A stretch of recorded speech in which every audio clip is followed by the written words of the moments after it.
Assalamualaikum warahmatullahi wabarakatuh. Bismillahirrahmanirrahim. Alhamdulillahi rabbil alamin. Nahmadullah ta'ala wa nashkuruh wa nusalli wa nusallimu ala sayyidina Muhammadin alladhi ballagha ar-risalah wa adda al-amanah wa nasaha al-ummah hatta atahu al-yaqin wa ala alihi wa sahbihi ajma'in. Subhanaka la ilma lana illa ma 'allamtana innaka antal alimul hakim.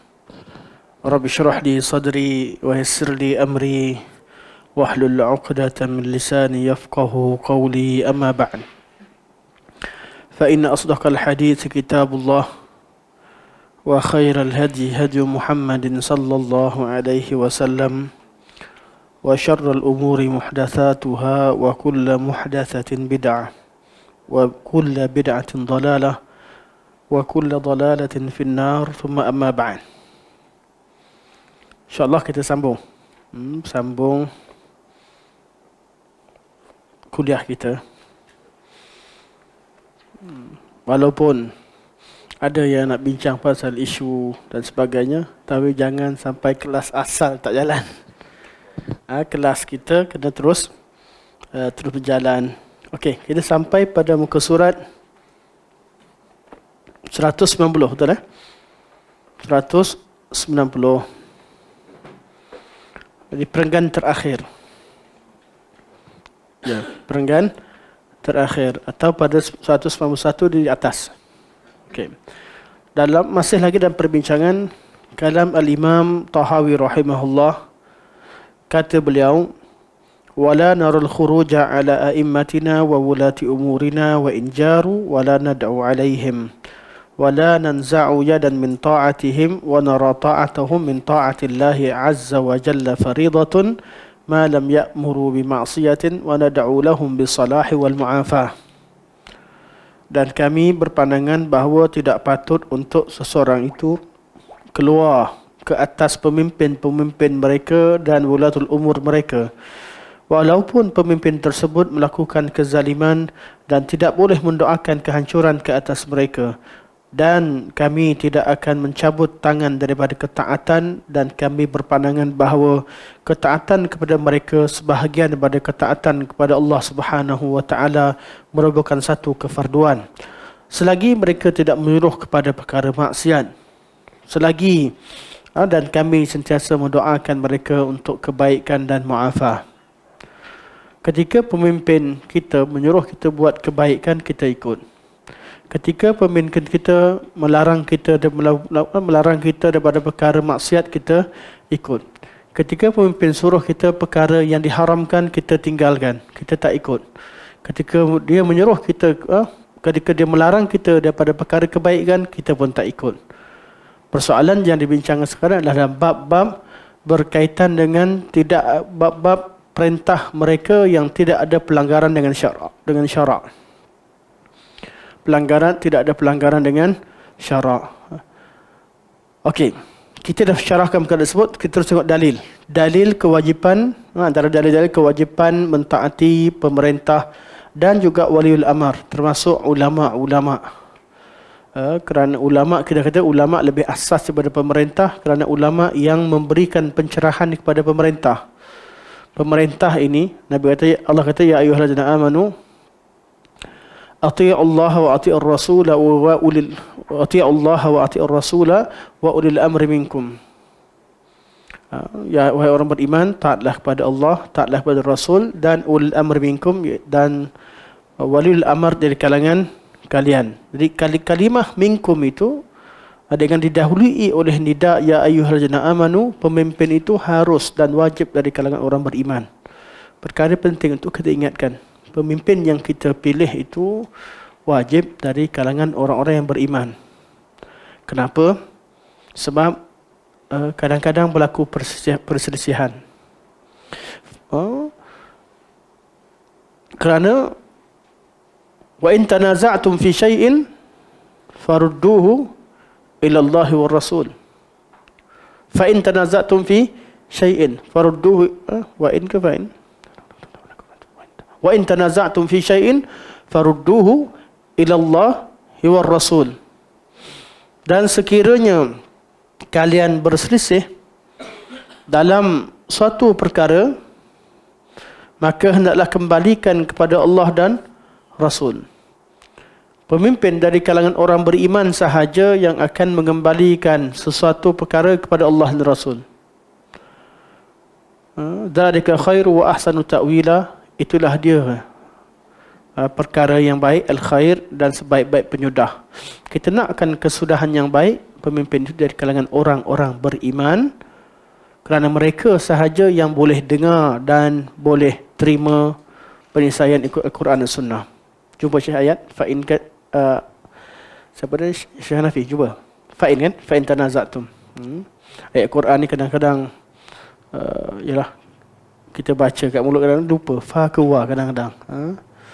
Semoga Allah SWT mengampunkan kita. Quran ni kalau kita tak ulang selalu, tak tengok selalu, kerana ayat yang biasa kita baca pun kita boleh jadi ragu kadang-kadang. Kadang-kadang jadi ragu. Allah musta'an. Jadi ayat ini Allah cerita tentang orang waliul amr, orang-orang yang dianggap sebagai waliul amr. Jadi ketika berlakunya perselisihan, pemerintah akan ataupun waliul amr akan kembali kepada Allah dan Rasul. Siapa yang akan bimbing pemerintah ini kepada Allah dan Rasul? Ulama. Ulama lah yang akan tunjukkan. Sangat penting ulama yang ada di sekeliling pemerintah itu terdiri daripada ulama yang mengenal sunnah, yang ingin menegakkan kalimah-kalimah Allah, menegakkan Al-Quran dan As-Sunnah. Kerana ulama ini yang memperkenalkan perselisihan di kalangan umat akan berlaku. Bila berselisih, pemimpin akan terlibat. Dan cara penyelesaian adalah kembali kepada Alkitab dan As-Sunnah, daripada Allah dan Rasul. Dia pemimpin kebiasaannya dari kalangan orang awam, atau dia di kalangan orang alim tapi tak sempat melakukan kajian kerana tugas seorang pemimpin itu luas. Jadi dia memerlukan kepada ulama yang menasihati. Jadi yang terlibat dalam pemerintahan adalah ulama dan umara. Dan mereka berdua adalah waliul amr, orang yang bertanggungjawab untuk menguruskan urusan awam, ulama dan umara. Dan kedua inilah intipati yang utama, atau dua kelompok ini yang perlu kita pilih dan jaga betul-betul.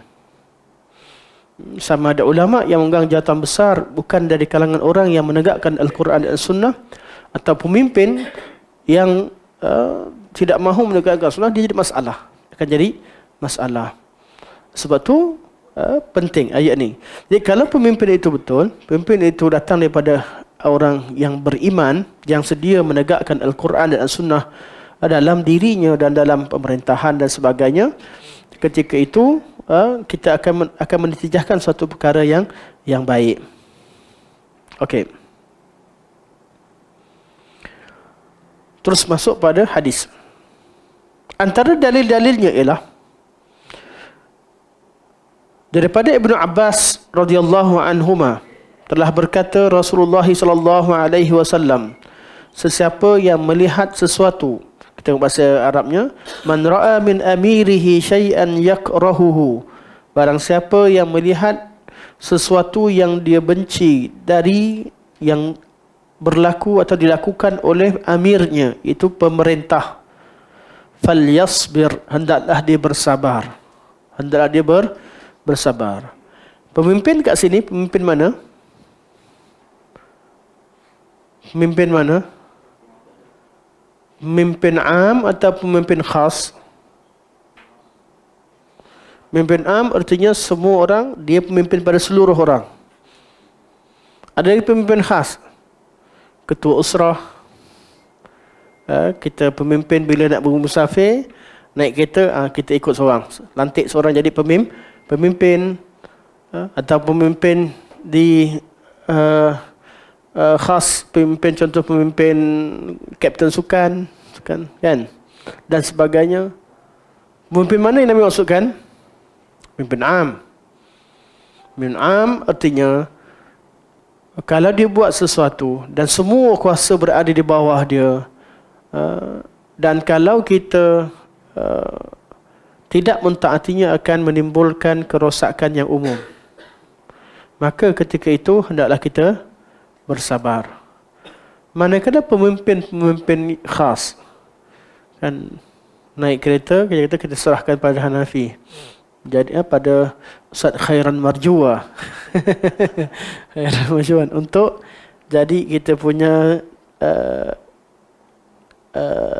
tour leader. Kan? Dia bawa pergi parking betul-betul depan night club. Kan kita kata, jangan parking sini. Aku Amir. Kita pecat dia, tukar orang lain. Sebab tidak mempengaruhi apa-apa kemaslahatan. Sebab pemimpin kecil dia buat benda yang salah, mudah untuk kita tukar. Sakat dalam kereta, dia kata, aku ketua. Senang, lantik orang lain ni ketua. Benda dah jelas, melanggar syarak. Tetapi untuk pemimpin umum, tak semudah itu. Pemimpin negara, nak tukar macam tu je.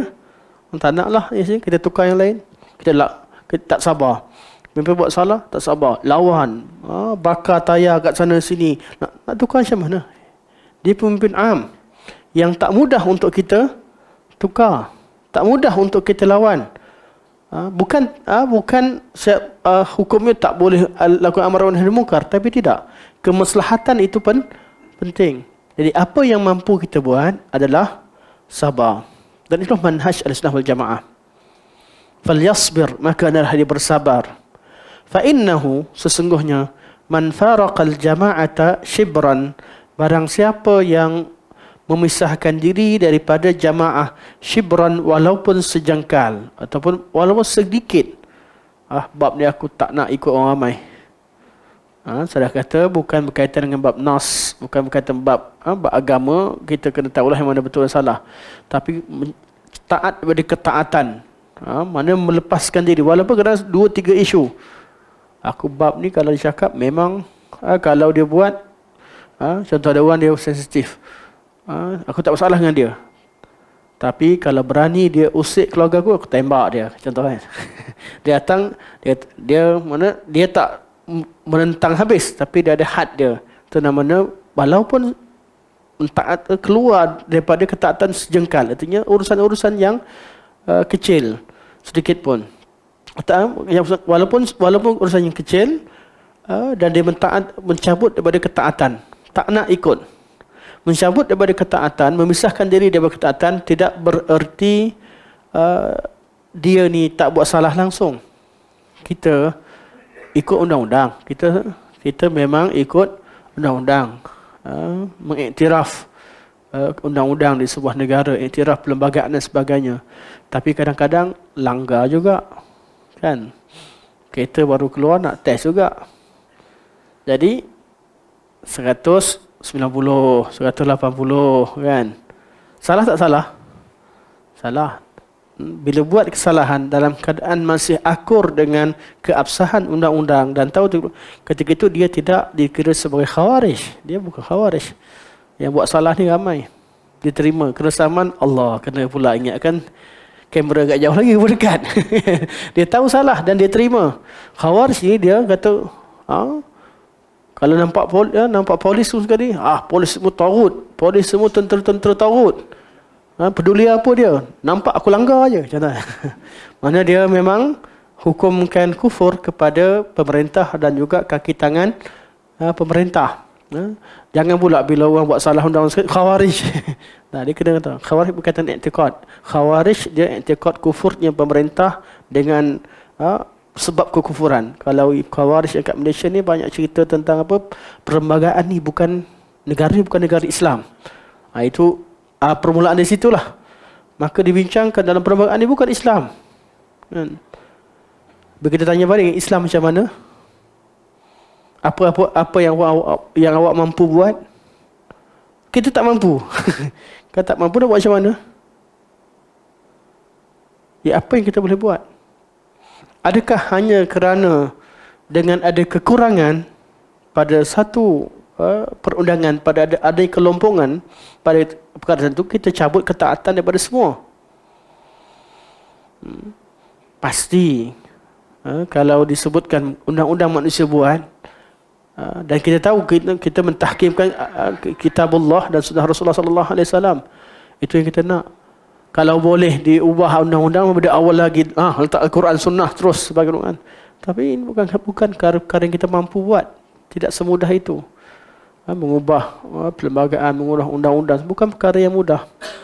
Jadi kalau mampu, cerita lain. Tapi keadaan sekarang ini tak mampu.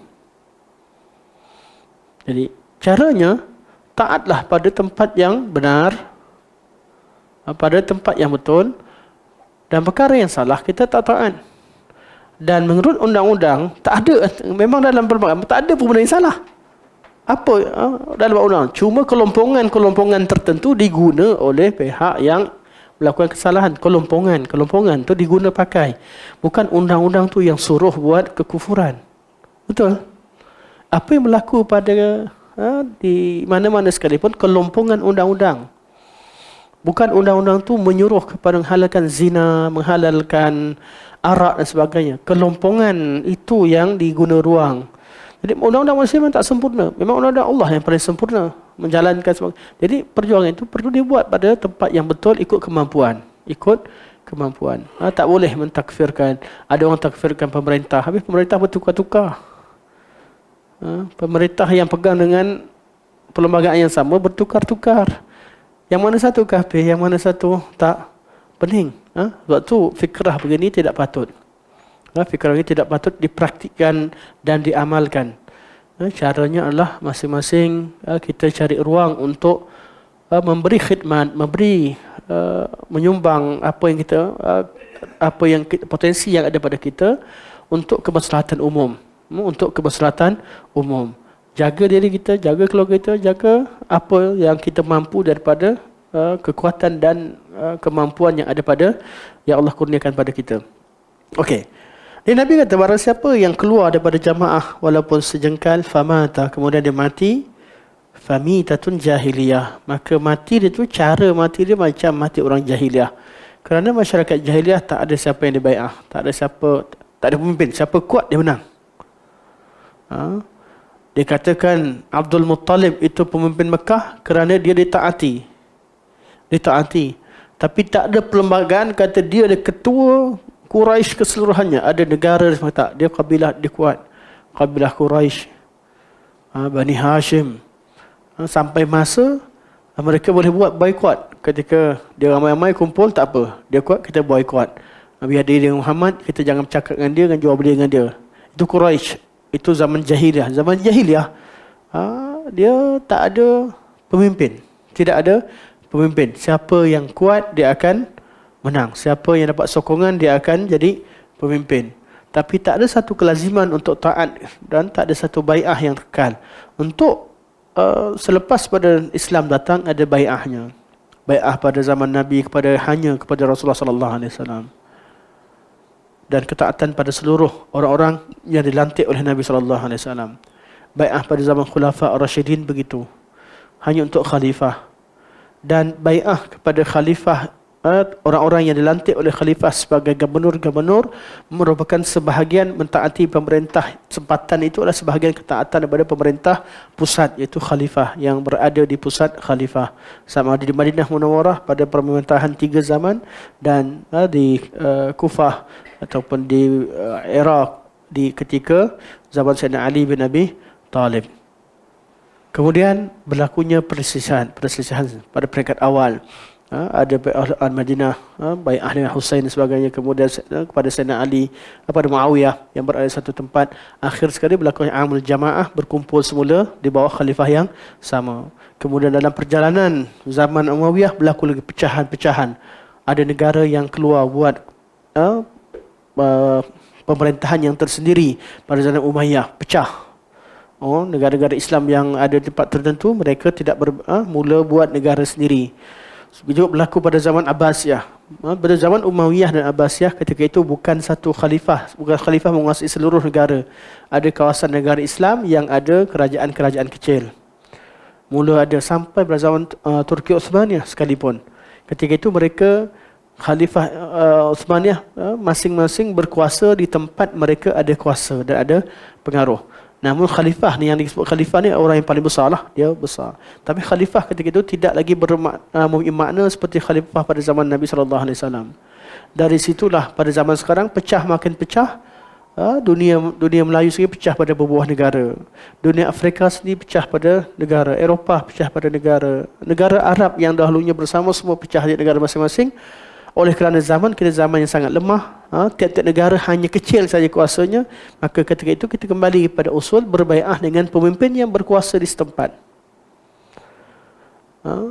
Yang mana negara besar, semua taat pada negara besar. Yang mana kuasa kecil, yang kat situ taat pada negara yang kecil. Tak boleh kata saya ni saya duduk di negara Singapura kecil je, jadi saya kena ikut yang sana sini yang besar. Tak, tempat. Sebab itulah apa sahaja diisytiharkan oleh pemerintah setempat, masuk waktu puasa ke, masuk raya ke, ikutlah pemerintah setempat. Kerana perkara itu akan menjadikan urusan awam itu lebih terurus dan aman. Nak balik sama, kata khalifah kita nak balik kepada khalifah Rashidin. Semua orang nak. Siapa tak nak Islam kuat semula? Itu negara Islam bersatu semua di bawah satu kuasa. Atau kuasa paling kurang yang keluar tu pun hanya 2-3 negara, yang lain bersama. Semua orang nak, tapi adakah itu mudah?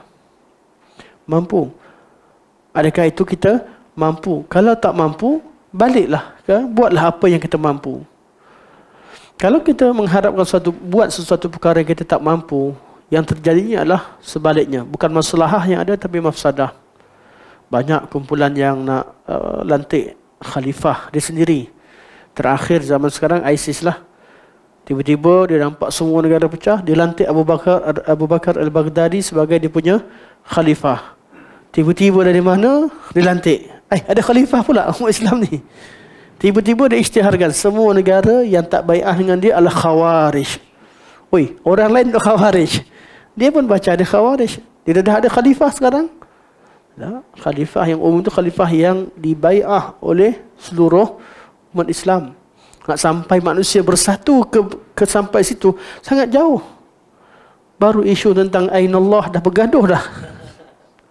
Nak bersatu sampai tahap begitu luas, negara Islam semua bersatu dan mengiktiraf satu kuasa seorang sebagai khalifah, bukan perkara yang mudah.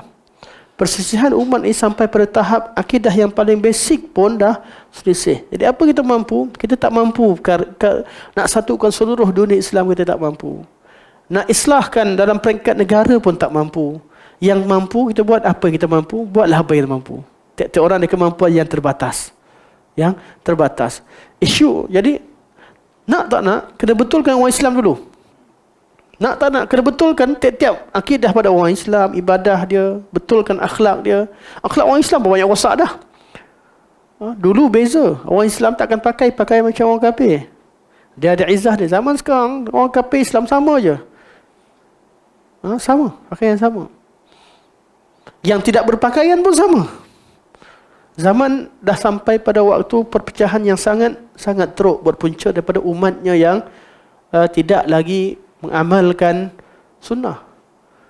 Kemudian akhirnya bila terlantiknya pemimpin di kalangan umat yang sama yang tidak sempurna, datang orang yang baru semangat nak cinta negara Islam, dia kafirkan orang yang dilantik tersebut. Hakikatnya semua pemimpin terlantik daripada rakyat yang ada sekarang. Macam mana perangai kalian, begitulah pemimpin kalian. Betul tak? Rakyat yang akan undi. Wakil yang ada tu, macam mana perangai yang ada pemimpin, biasanya rakyat begitulah. Ada orang baik, memang ada orang baik. Tapi tak mudah diangkat, kecuali kalau sekiranya kita mampu betulkan yang di bawah. Jadi nak tak nak, kerja masa jauh. Jangan fikir perkara yang sangat jauh. Kita impikan, kita mengimpikan wujudnya khalifah Islamiah. Betul, siapa pun impikan. Tetapi kalau fikrah begitu dijadikan sebagai gerak kerja begitu, dia akan memecahkan. Dia bukan untuk mengumpulkan. Semua kumpulan yang bercita-cita nak tegakkan khalifah Islamiah pada keadaan sekarang, jangan kata kita tak suka. Kita semua umat Islam nakkan adanya khalifah. Tapi gerak kerja yang nak paksa seluruh negara taat pada satu orang, satu kumpulan, akan memecah belahkan. Semua kumpulan ni ada dia punya mursyidul am dia, ada dia punya khalifah dia, dan akan berlakunya bai'ah dalam bai'ah. Duduk kat negara bai'ah, bai'ah kepada undang-undang negara. Kemudian ada perintah daripada ketua kumpulan dia dekat mana-mana. Masalah. Kalau berlaku perbezaan macam mana? Tak ada tak jelas siapa yang dia berada di bawah kelompok mana. Sebab tu lebih baik jadilah di mana kita duduk, jadilah warga negara yang baik. Taat pada undang-undang, taat pada pemerintah setempat. Lebih lagi ke negara-negara demokrasi, kita tahu demokrasi bukanlah sistem Islam pada asalnya, tapi dah duduk di situ, ambillah ruang kebaikan yang ada, amalkan apa yang kita mampu, tegakkan syiar Islam dengan kadar kemampuan kita. InsyaAllah pada satu hari kalau ada perubahan dan sebagainya, akan nampak sahaja ruang kemampuan untuk mengubah kepada kebaikan, sokong. Satu-satu. Akan berlaku nanti orang perjuangkan. Bila ada kemampuan, orang perjuangkan. Tukar pada buat undang-undang tertentu, sokonglah masa tu. Masa tu ada kemampuan. Kalau datang tiba-tiba Al-Mahdi, betul-betul Mahdi lah, bukan Mahdi yang bulan 6 sampai bulan 6. Mana betul-betul Al-Mahdi pun kita akan kenal siapa yang betul. Dan kita jangan hidup dengan pandang jauh itu. Ya, apa yang jangan terlalu angan-angankan perkara yang besar tanpa melihat pada realiti. Realiti kita sekarang, kat mana kita duduk, buatlah. Kemampuan kita buatlah. Buatlah sesuatu sesuai dengan kemampuan kita di suatu tempat dan masa kita berada. Masa zaman sekarang, masa orang sampaikan, orang nak rujuk pada ulama, ulama pun tak tahu siapa ulama betul. Orang rujuk pada pandangan, minta pandangan. Kita tanya ustaz ni, yang mana ustaz begitu pening? Sebab semua nama ustaz. Daripada ustaz kopiah sampai tak berkopiah. Tahu ustaz kopiah? Semua ustaz. Tadi ada kawan kata, Ustaz, tunjukkan kata, ustaz kopiah tak ada kopiah. Jadi kopiah tu majas apa? Kopiah tu majas. Cakap, memanglah ustaz kopiah tu makhluk. Kalau untuk makhluk memang ada majas. Apa salahnya? Gurau-gurau je lah. Tak tengok. Satu kalau ni masuk isu nanti, kita tinggal tu. Salaf, kalau salah senang je. Penghujungnya jangan layan dia orang ni. Jangan layan. Salah. Sebab apa? Dia nak bawa dia punya pening tu. Cuba dia nak bagi seorang pening macam dia. Mai awak dengar dah. Awak dengar. Awak tak pening pun. Orang faham je. Dia nak suruh dengar macam dia pening. Sebab tu ahli kalam patut dihentikan di mana-mana. Tak perlu suruh pening-peningkan. Sebab tu akidah salaf ni akidah yang meraihkan seluruh peringkat masyarakat, pemahaman masyarakat. Orang awam faham. Orang awam dengar faham. Orang berilmu faham. Datang ahli kalam, kita rap macam tu je lah.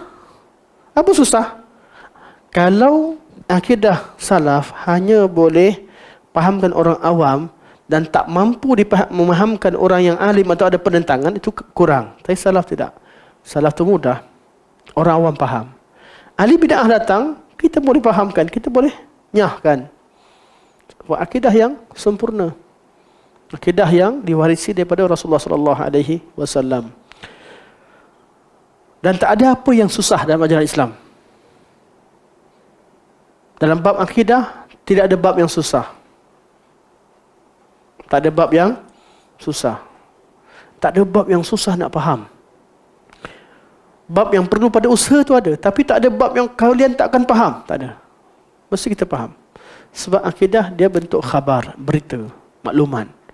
Dan Allah Subhanahu wa taala, Tuhan Allah sendiri, Nabi sendiri yang sampaikan maklumat. Kalamullah, kalam yang paling sempurna. Kalam Nabi, kalam yang paling sempurna, paling benar. Jadi kerja kita hanyalah faham dan beriman dengannya. Pahami dan beriman dengannya. Apa yang terjadi, banyak perkara yang istilah-istilah baru ditimbulkan itu, istilah-istilah yang memang tak wujud pada syarak dan bertentangan dengan pemahaman syarak. Okey, dalam setengah riwayat Nabi kata faqad, balik semula. Faqad khala'a, anak-anak sambung je panjang. Kita habiskan beberapa hadis. Saya nak baca dulu hadis dia. Dan setengah riwayat sebut faqad khala'a ribqatal islami fi min unuqihi, dan dia cabut ikatan Islam pada tengkuknya. Teruskan hadis seterusnya. Wa an Abi Sa'id Al-Khudri radhiyallahu anhu qala Rasulullah sallallahu alaihi wasallam idza buyi'a li khalifataini faqtul al-akhara minhuma. Apabila dua orang khalifah dibai'ah, artinya khalifah umum dua. Dalam sebuah negara, dalam sebuah tempat ada dua khalifah. Bukan kata dua khalifah, Malaysia ada dia punya pemimpin, Indonesia ada pemimpin, bunuh satu. Tak. Di Malaysia, satu contoh. Sekarang kalau zaman Nabi, khalifah lah, satu je pusat pemerintahannya. Kita sebut tadi. Tapi bila sampai pada satu zaman, kita dah pecah. Tiap-tiap tempat itu ada dia punya pemimpin sendiri. Bukan berkaitan dengan khalifah je, duit sama. Dulu emas dan perak sahaja. Emas dan perak sahaja. Sekarang ni tiap-tiap negara keluarkan wang kertas, wang, duit tu. Jadi menyebabkan mata wang sekarang bukan emas dan perak sahaja, tetapi seluruh duit yang ada kat dunia ni. Tiap-tiap negara mengeluarkan duit masing-masing. Dan keadaan dengan pecahnya negara, pecahnya keadaan begini, banyak keadaan berubah. Kita perlu hidup dalam dunia yang sebenar yang kita hadapi sekarang. Tak nak pakai duit, nak pakai ni. Masalah, akan masalah. Duit ni agenda Yahudi. Lepas tu, pakai duit tak? Bagi duit kat saya. Semua yang tak pakai duit bagi saya. Kan saya perlukan duit. Kan? Kita tahu, kita bukan tak tahu adanya konspirasi, adanya kuasa tertentu, tapi kita mesti hidup dalam keadaan realiti. Dan konspirasi itu bukan dengan ada kadarnya. Dia ada kemampuan yang terhad. Manusia ada kemampuan semua benda dikontrol oleh Yahudi, Zionis. Tak, ada kadarnya. Ada kadar tertentu. Kemampuan Allah berikan pada seorang itu ada kadarnya. Takkan orang ada manusia yang jadi berkuasa di atas muka bumi keseluruhannya. Sebab itu kita hidup dalam realiti. Realiti kita. Memang ada konspirasi jahat di kalangan kuasa-kuasa besar. Tapi kita hidup, masyarakat kita, solat. Yang solat sekarang, kita duduk dalam keadaan, contohlah masa zaman COVID. Kita hadapi penyakit depan mata kita. Kalau duduk dekat, memang menjangkit. Contoh. Pemimpin arahkan begitu. Masa tu tahu kita tak semestinya. Yalah, mana saya tahu. Tapi pemimpin dah wajibkan begitu, ikut. Realitinya begitu. Realitinya begitu. Kita hidup dalam suatu tempat yang ada undang-undang dan sebagainya. Okey, balik pada hadis ni. Hadis ni kata kalau dua orang khalifah yang dilantik. Jadi faqtul al-akhara minhuma, maka bunuhlah salah seorang mereka. Maksudnya yang pemimpin hanya satu. Pemimpin utama hanya satu.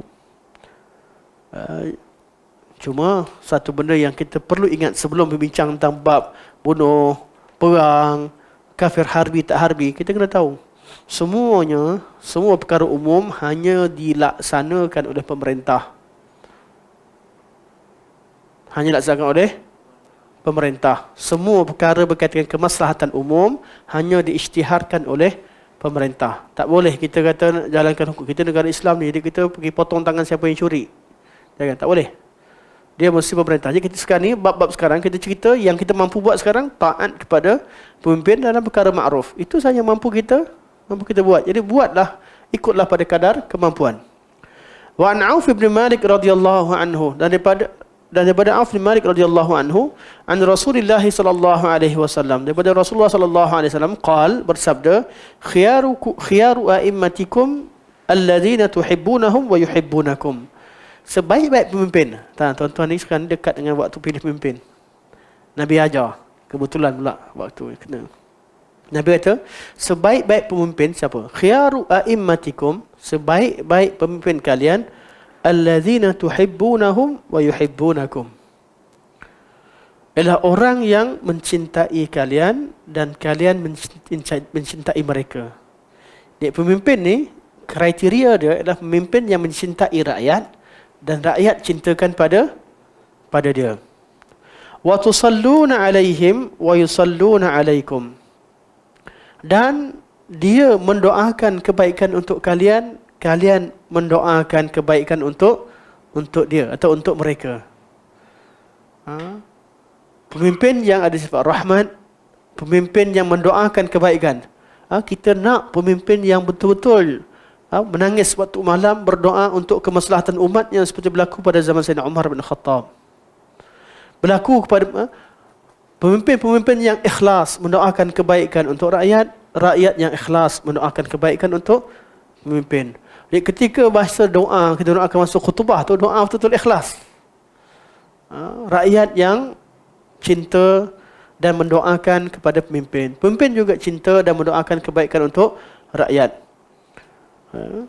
Kenapa begitu?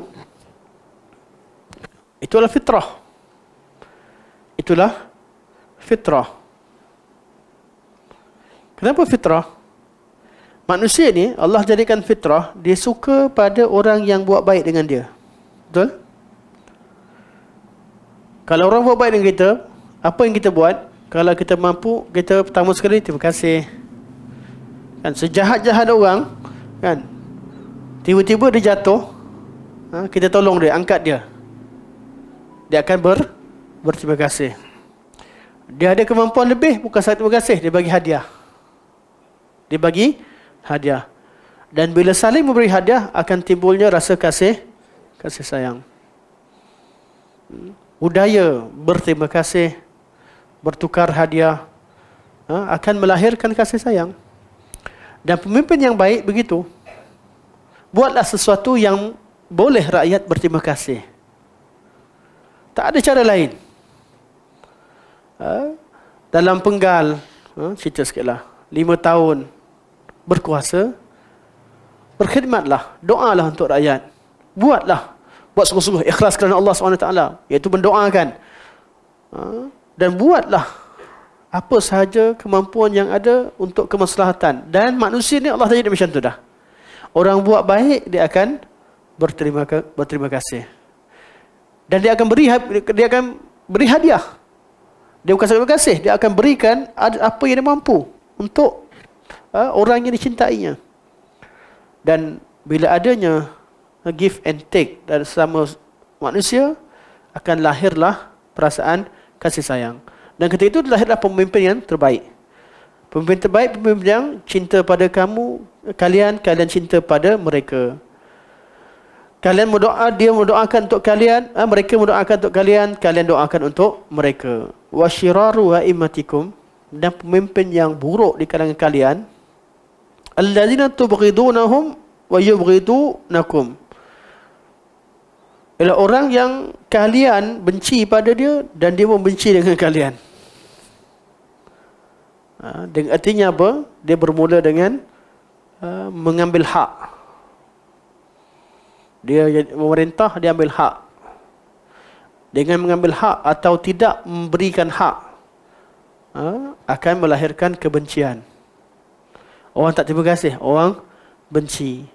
Bila benci, pada peringkat awal benci, yang kedua akan saling cuba menjatuhkan atau memudaratkan. Dan akhirnya wujudlah politik yang berbudaya membenci. Keadaan begini, Nabi kata, wa syiraru a'immatikum allazina tubghidunahum wa yubghidunakum. Seburuk-buruk dengan kalian ialah orang yang kalian benci pada mereka dan mereka benci pada kalian. Wa tal'anunahum wa yal'anunakum, dan kalian melaknat mereka, mereka melaknat kalian.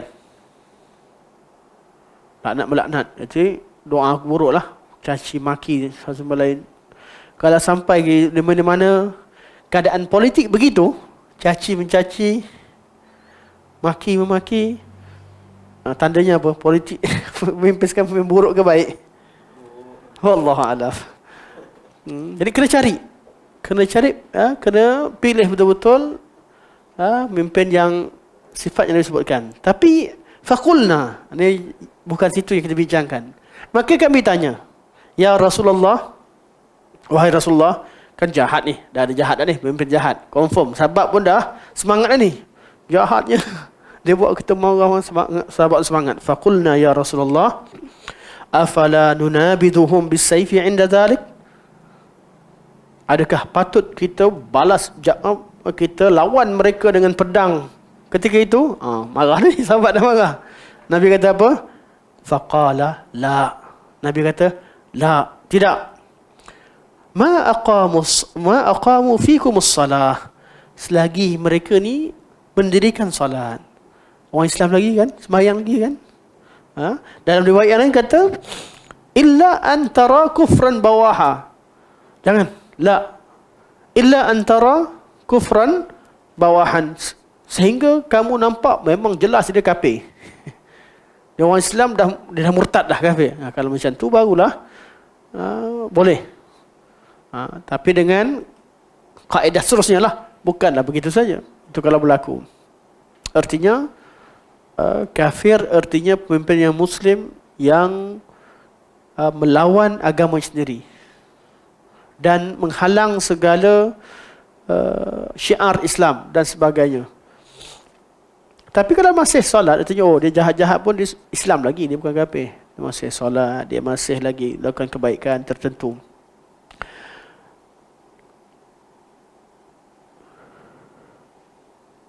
Nabi kata, ala man waliya alaihi walin. Ketahuilah, barang siapa yang dipimpin oleh seorang pemimpin, fara'ahu ya'ti syai'an min ma'siyatillah, kemudian dia melihat sesuatu daripada maksiat, dia melakukan sesuatu daripada maksiat kepada Allah Subhanahu wa taala, falyakrah ma ya'ti min ma'siyatillah, maka bencilah apa yang dibuat berbentuk maksiat kepada Allah Subhanahu wa taala, wala yanzi'anna yadan min ta'atin, dan jangan cabut tangan daripada ketaatan. Jangan cabut tangan daripada ketaatan. Okey, ni cantik. Kita bincang terus. Anda baca Arab dia senang. Baca Arab dia. Kerana dia berkaitan kaedah. Bila dia berkaitan kaedah begini ni, baca Arab dia sedap. Atau nas, bila berkaitan dengan teks. Anda tidak bukan tak nak baca yang asal. Kalau bentuk ayat penuh, tapi kalau bentuk teks, mana sepatutnya buku sebenarnya diletakkan ayat Quran. Bila jumpa ayat Quran dan teks hadis, kita tengok langsung pada nas, kerana itulah asalnya. Dan juga berkaitan dengan kaedah-kaedah ilmiah, sepatutnya dikekalkan kaedah dan istilah, kemudian letak nota kaki untuk memahamkan istilah tersebut, bukan dengan pertukaran ataupun ayat umum.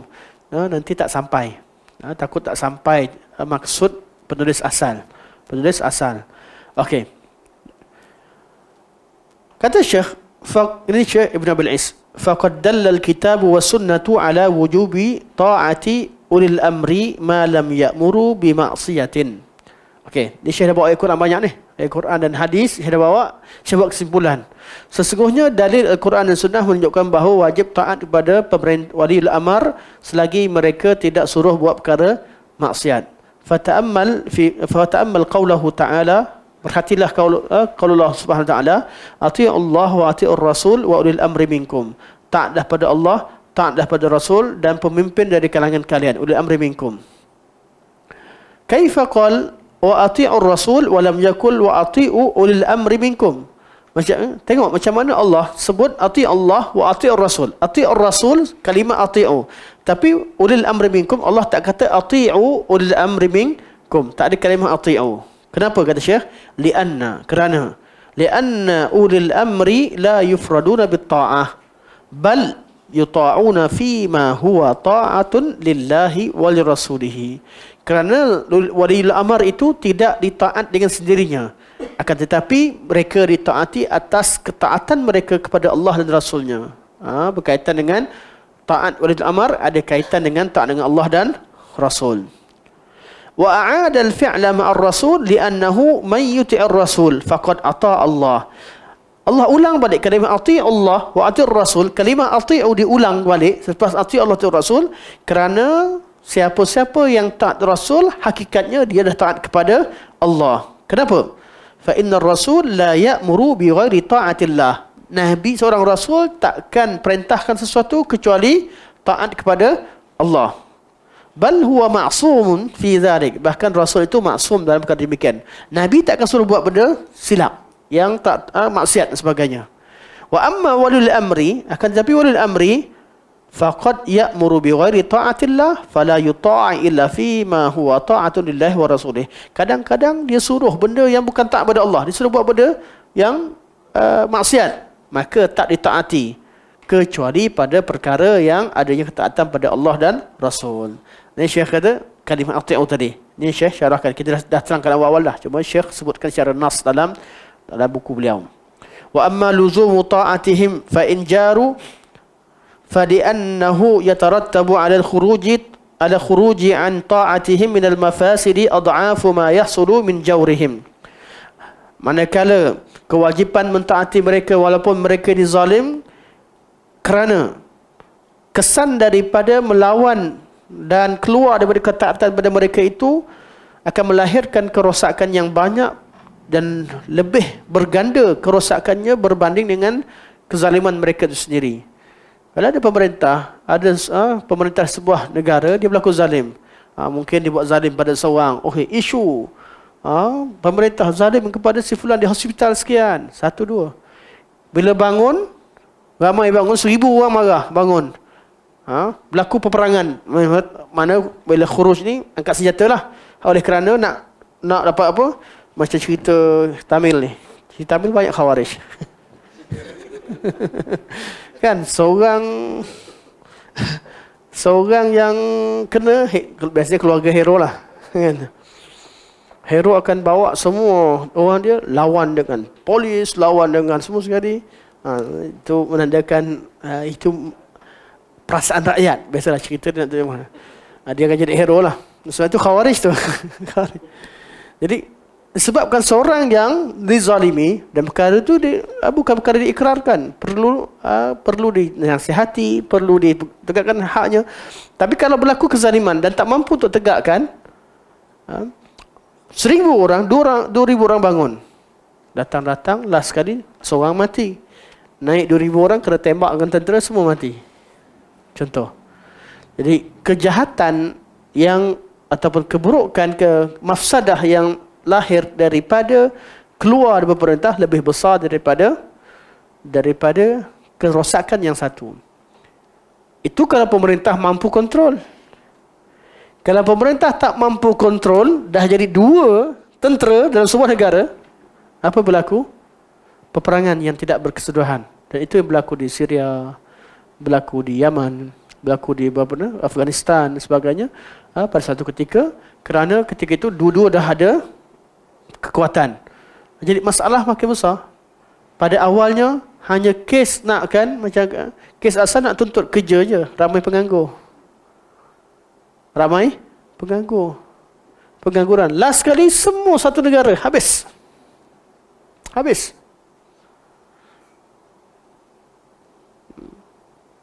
Sebab itu fiqh dalam bab ini sangat perlu kefahaman dalam bab ini. Tapi biasalah kalau orang tengah semangat, ada siapa yang tegur, tali barut pemerintah akan jadi ulama su. Memang menguat bukan patut. Memang wajar akan keluar perkataan-perkataan begitu. Kalau orang semangat, orang tengah marah. Okey. Kita habiskan insya-Allah. بل في الصبر على جورهم تكفير السيئات ومضاعفة الأجور فإن الله تعالى ما سلطهم علينا إلا لفساد أعمالنا. Dan sesungguhnya kita bersabar di atas kezaliman mereka itu merupakan perkara yang boleh menghapuskan kejahatan dan keburukan kita dan menambahkan pahala pada kita. Kalau kita sabar, ada pemimpin begitu, sabarlah.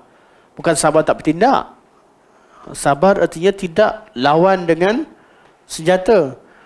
Kita sabar dalam menasihati, sabar dalam menyampaikan hak dan sebagainya. Bukan maksudnya cerita sabar sini tak buat apa-apa, terima. Tidak. Tapi di atas lunas yang betul. Sabarlah.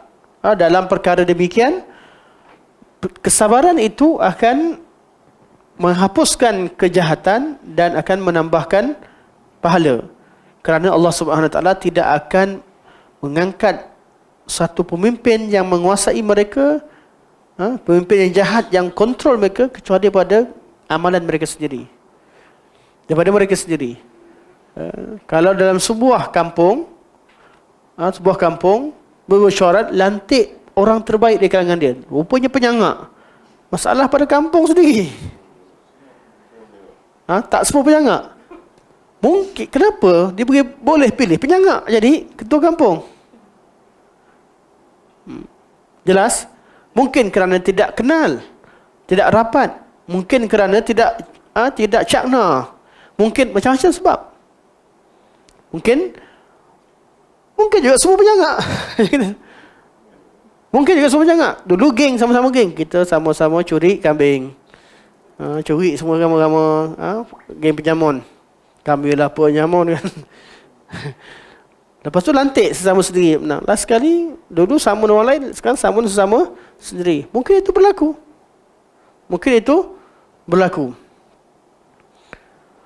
Dia kata Syekh, pemimpin terlantik yang melakukan kezaliman itu merupakan satu balasan Allah untuk kekurangan kita.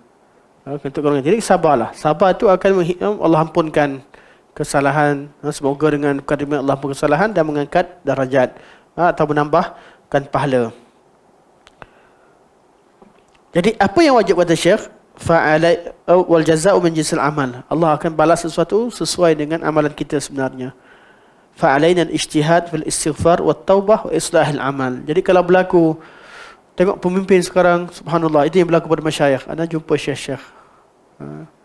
Apa yang berlaku di Arab Saudi sebagaimana Syekh Natamullah. Kalimah ni yang dia sebut. Dia kata fa'alaina al-ijtihad fil istighfar wat taubah wa islahil amal. Kalimah ni yang disebut sebiji. Ya, kata sabar, kena ijtihad, istighfar, taubat dan betulkan amal kita. Betulkan diri kita. Ini kalam keluar daripada ulama sunnah. Mereka rasa pemimpin yang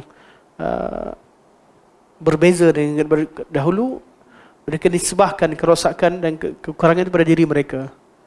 Mereka dah ulama, mereka ni mungkin ada perkara yang perlu disemak dalam diri kita sendiri, sehingga Allah SWT letakkan seorang pemimpin yang zalim.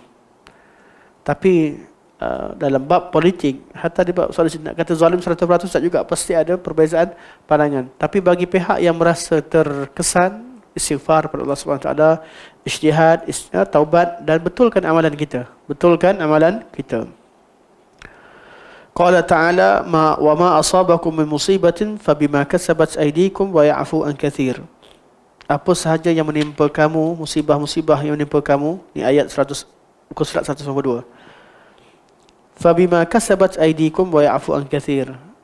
Ianya berpunca daripada tangan kamu sendiri, berpunca daripada usaha tangan kamu sendiri, dan itu pun Allah dah ampun banyak. Wa ya'fu an katsir, Allah ampun banyak. Kalau ikutkan yang kita buat, Allah boleh balas lebih daripada tu. Musibah yang timpa pada kita tu sebenarnya kita buat jahat banyak, Allah baru balas sikit. Wa ya'fu an katsir, Allah ampunkan banyak perkara. Sama ada peringkat diri sendiri, peringkat keluarga, peringkat sebuah kampung sampai sebuah negara. Kita ni hamba Allah, nak rahmat Allah, tetapi banyak maksiat yang kita lakukan. Peringkat diri kita nak rahmat turun, tapi macam mana nak datang rahmat kalau tak solat, rumah tak baca Quran, zikir tak ada. Peringkat kampung begitu juga. Peringkat negara pun begitu. Macam mana nak dapat pemimpin yang rahmat sedangkan berluasanya perkara-perkara yang merupakan maksiat terhadap Allah Subhanahu wa taala. Sama ada bab syubhat atau syahwat. Wa qala ta'ala awalamma asabatkum musibatun qad asabtum mithlaiha qultum anna hadha qul huwa min indi anfusikum. Semua ni antum bacalah. Antum baca, ana tengok ayat yang last masa habis tengok di terjemahan dia. Dan Allah kata ma asabaka min hasanatin famin Allah wa ma asabaka min sayyi'atin famin nafsik. Allah berfirman wa kadzalika nuwalli ba'dadh zalimin ba'dha bima kasabu bima kanu yaksibun. Allah SWT akan angkat orang zalim sesama mereka atas apa mereka usahakan. Macam yang sebut tadi lah, kadang-kadang sama-sama buat jahat, angkat salah seorang. Tengok dia dulu buat jahat dengan orang lain, lepas tu dia akan buat jahat dan bunuh sesama sendiri. Dan itu berlaku. Bab pembunuhan, bab makan harta dan sebagainya. Dulu rompak harta orang lain, bila geng dah menang, geng sesama sendiri pula. Dan itu berlaku pada, dan anda tak tafsirkan, cuma anda berikan umum begitu saja. Ayat-ayat ni anda boleh baca. Kita terus masuk pada hujung. Okey, ni kata Syekh. Ini yang kita fokus. Kalau kat sini, tengok pada Ustaz 193, pada sekiranya rakyat. Sekiranya rakyat hendak membebaskan diri daripada kezaliman pemerintah yang zalim, maka mereka hendaklah meninggalkan kezaliman. Jadi rakyat tak nak ada pemimpin yang zalim, usahakan, islahkan masyarakat, islahkan diri, jangan buat kezaliman. InsyaAllah. Allah SWT. Jadi nak tak nak, ni manhaj salaf. Betulkan diri kita. Betulkan keluarga kita. Kita tak mampu ubah dunia, tapi ubah diri kita. Sebab tu ada banyak syubhat sekarang ni. Banyak syubhat. Contoh syubhat ahli kalam yang ada sekarang banyak. Tak mampu nak fahamkan semua orang. Fahamkan diri kita dulu. Fahamkan diri kita dulu. Angkat syubhat dari diri kita. Lepas tu angkat syubhat daripada anak isteri kita, keluarga kita. Jangan tak mampu nak ubah semua orang, nak ikut pada Al-Quran dan Sunnah dengan cara yang betul, manhaj yang betul. Ubahlah orang keliling kita. Satu anak selalu sebut, yang anda mampu, anda ubah syubhat yang ada di kepala antum, yang hadir dalam kelas. Yang tak hadir, kita tak mampu. Yang tak dengar, kita tak mampu. Dalam keadaan kita semangat untuk berdakwah, sampaikan dakwah, kita kena tahu hidayah ada dua, hidayatul irsyad dan hidayatul taufiq. Benda ni menyebabkan kita tak kecewa. Contoh kalau kita tak ingat pada bab hidayatul irsyad, hidayatul taufiq, taufik daripada Allah Subhanahu Wa Taala, kita hanya mampu terangkan. Kadang-kadang kita kecewa. Kita nak cakap lain, orang tafsirkan lain. Orang ambil ayat untuk macam-macam. Jadi nak tak nak, bila kita tahu benda betul salah, dakwah semampunya, yang selainnya taufik milik Allah Subhanahu Wa Taala. Dengan kita faham ada hidayatul taufiq, hidayatul irsyad dan hidayatul taufiq, kita akan hidayatul irsyad, kita terus menyampaikan, sampaikan, ajarkan apa kita mampu. Taufik daripada Allah Subhanahu Wa Taala. Serahkan pada Allah. Kita tak kecewa dan kita juga tidak meninggalkan apa yang kita mampu lakukan.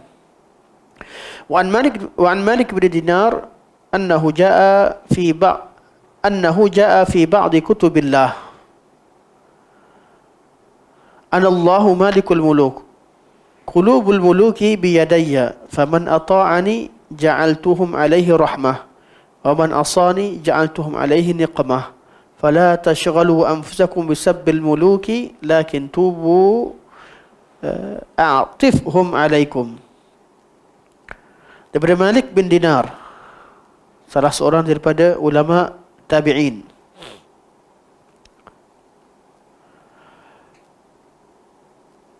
Beliau kata, ada tersebut dalam sebahagian kutubillah, sama ada dalam kitab Injil, Taurat dan Zabur, wallahu alam, sebahagian kitabullah. Kerana Malik bin Dinar antara orang yang sahabat yang mempunyai pengetahuan tentang agama-agama terdahulu. Ini cara kita. Wujudnya istishhad dalam perkara-perkara akidah. Urusan agama ni yang kita ikut Al-Quran dan Sunnah saja. Al-Quran, Sunnah, ijma' salafus salih, ikut semua sekali cerita. Tapi kita akan temukan dalam kitab akidah dibawakan asar, kadang-kadang bukan daripada Malik bin Dinar, tapi Malik bin Dinar cerita tentang apa yang daripada kandungan kitab lain. Begitu dalam hadis. Hadis akan dibawakan hadis yang jadi hadisul bab, sampai pada isyad, sampai hujung sekali, nanti keluarlah hadis yang dhaif sebagainya untuk menerangkan tertentu. Apa kerja Ahlussunnah? Ahlussunnah mensyarahkan, tengok dalam konteks. Ini dah faham ni, tengok pada tajuk, tengok tajuk yang diletakkan oleh imam-imam kita, kemudian terang-terangkan. Kemudian baru tahu, ada istishhad di belakang.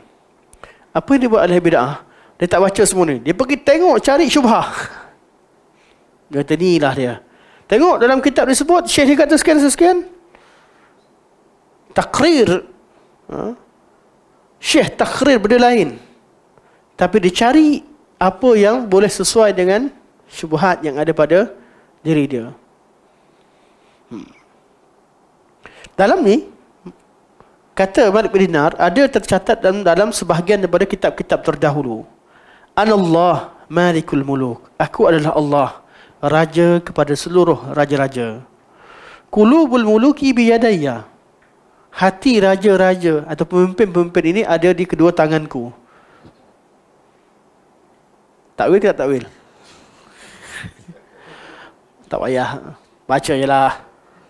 Faman ata'ani, barang siapa yang taat padaku, ja'altuhum alaihi rahmah. Aku akan jadikan mereka rahmat pada dia. Jadi pemimpin ni, hati dia ada pada Allah SWT. Kalau rakyat tu baik, ni saya nak terangkan. Rakyat tu baik, pemimpin pun jadi sayang dan rahmat pada rakyatnya. Wa man asani, dan barang siapa buat maksiat pada aku, buat maksiat pada Allah SWT, ja'altuhum alaihi niqmah. Aku akan jadikan mereka, iaitu pemimpin tadi, sebagai satu azab untuk rakyat tersebut. Niqmah ni satu kesengsaraan. Fala tashghalu anfusakum bisabbil muluki. Maka jangan sibukkan diri kamu untuk mencela raja-raja dan pemerintah. Lakin tubu, akan tetapi bertaubatlah kalian. A'tifhum alaikum. Aku akan jadikan hati mereka rasa kesebelas kasih terhadap kamu. Atau berlaku lembut terhadap kamu. Ini prinsip yang dibawa dalam akidah Ahlussunnah wal Jamaah dalam bab pemerintahan. Kalau kita tengok pada ayat-ayat ni, kita akan temukan banyak perkara berkaitan pemerintahan, berkaitan sekali. Memang perlu rujuklah kepada cara Islam, macam mana Islam menangani masalah-masalah kenegaraan. Masalah-masalah kenegaraan. Alhamdulillah kita habis dah matan ni. InsyaAllah kita akan sambung pada matan seterusnya, iaitu sambung pada bahagian seterusnya. Kata Syekh, wa nattabi'us sunnata wal jamaah wa najtanibu syuzudha wal khilafah wal furqah. Kita ikut jalan as-sunnah wal jamaah. Tengok apa yang Syekh tafsirkan maksud ahli sunnah wal jamaah. Baca sikit lah, nak tahu. Baca sikit ya. Mukadimah. Syekh kata apa? As-sunnah, tariqatul rasul. Ahli sunnah wal jamaah. Jadi Imam Ibn Aziz bagi syarah. Sunnah itu adalah jalan Nabi SAW. Wal jamaah, dan jamaah adalah jamaatul muslimin wa humus sahabah wat tabi'una lahum bi ihsan ila yaumiddin. Mereka adalah sahabat asasnya dan orang-orang yang ikut mereka sampai hari kiamat. Okey. Sekarang soalannya, udah Syekh bagi ahli sunnah, siapa tak faham sunnah? Al-jamaah, siapa tak faham jamaah? Datang ahli kalam, tiap-tiap kumpulan, mereka akan hadkan ahli sunnah jamaah pada kumpulan mereka. Contoh. Minta maaf lah, ini berkaitan dengan keadaan yang selalu kita dengar.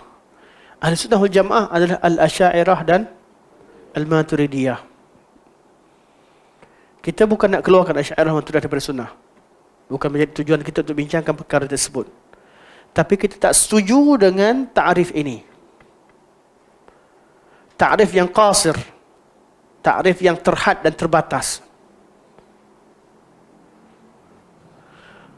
Mana boleh seseorang kita ta'rifkan istilah ahli sunnah wal jamaah kepada al-Asy'ariyah dan Maturidiyah. Macam mana dengan orang sebelum mereka? Apatah lagi istilah ahli sunnah wal jamaah dah diguna pakai sejak pada zaman awal. Selama 300 tahun ia dipakai untuk merujuk kepada sunnah Nabi dan sahabat Nabi, jalan salafus salih. Tiba-tiba orang kemudian hadkan pada zaman mereka. Kemudian bawakan tafsiran-tafsiran yang berbeza. Akhir sekali, apa yang disebut pada zaman salaf itu jadi bukan sunnah. Akhir sekali, jalan dan manhaj salafus salih dikatakan tidak sunnah sebagai musyabbihah, mujassimah dan sebagainya. Ta'rif ini ta'rif yang qasir. Kita tak keluarkan mereka daripada sunnah secara umum. Tapi siapa sahaja yang mengikuti sunnah di kalangan mereka atau di kalangan orang lain, sama ada Salafiyah, Asy'ariyah, Maturidiyah, Hanabilah dan siapa sahaja, apa saja namanya, kalau mereka ikut sunnah, mereka adalah ahli sunnah pada tempat tersebut. Dan bersama dengan jamaatul muslimin, jamaatul sahabah. Nak tahu jamaah macam mana? Rujuk pada zaman sahabah dan orang-orang yang ikut mereka. Jadi nak kena ikut salafus salih.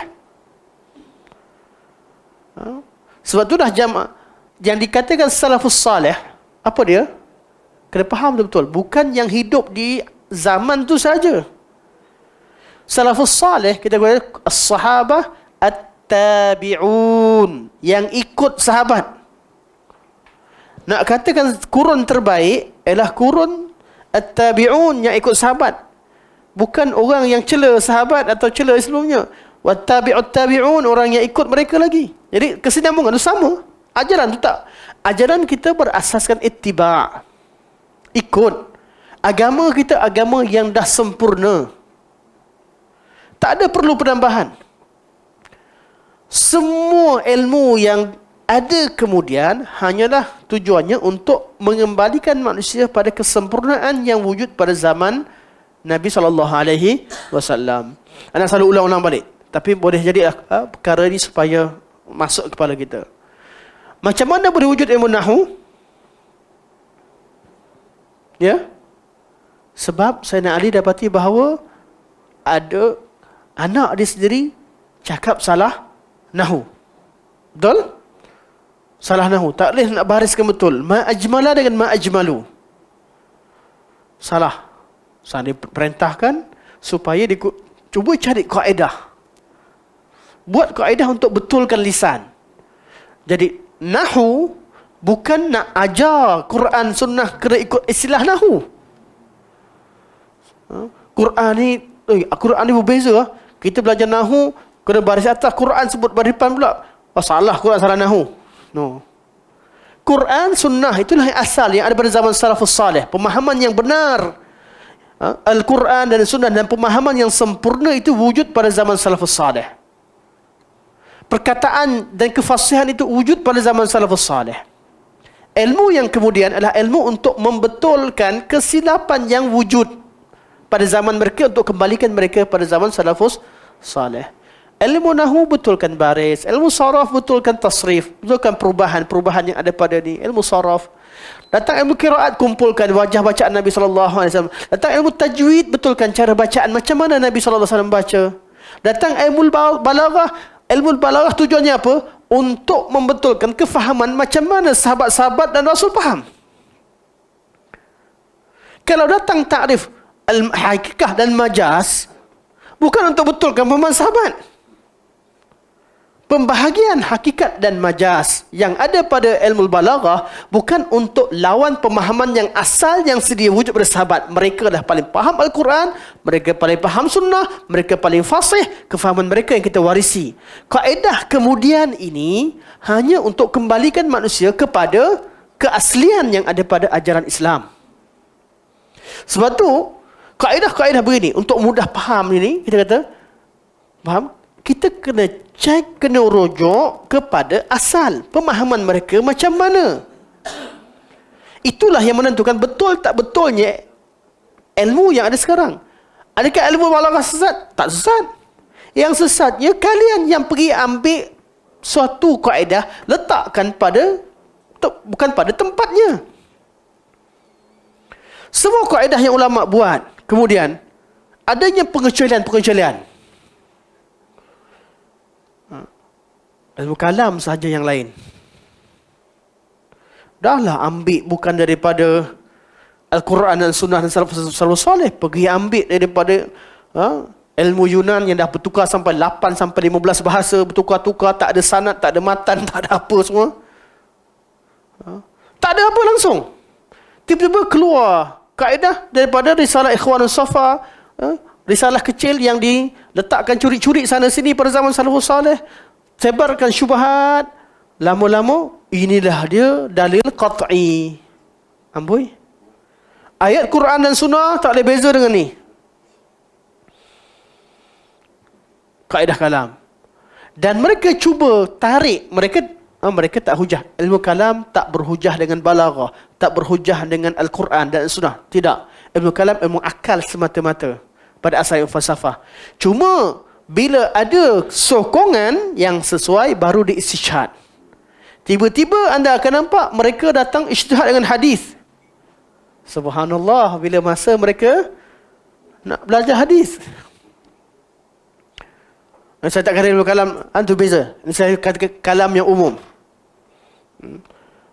Tiba-tiba mereka berhujah.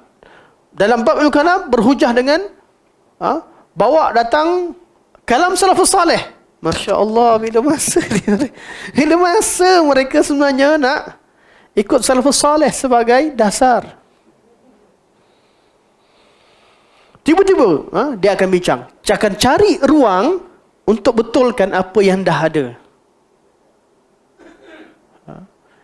Jadilah sebab tu tak payah buang masa sangat untuk layan.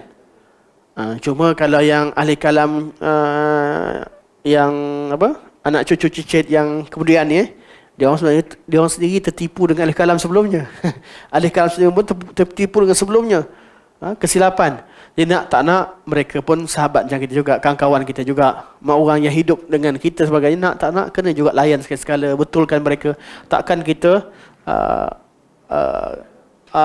tinggalkan dia dengan kumpulan dia jadi macam tu. Tak, kena betulkan, kena fahamkan dan sebagainya. Syubhat-syubhat yang dibawa kelakar. Kelakar. Mencuit hati. Kalau tuan-tuan, ada orang tengok geram. Saya tengok kadang-kadang geram, kadang-kadang ketawa balik. Kesian. Jadi kesian. Kaedah yang mereka buat kemudian, yang pada asalnya nak betulkan faham. Semua kaedah dalam ilmu balaghah tujuannya supaya faham macam mana orang dulu faham. Tiba-tiba salafus salih faham macam ni, kita faham macam ni sebab hujah kita kaedah ni sekian.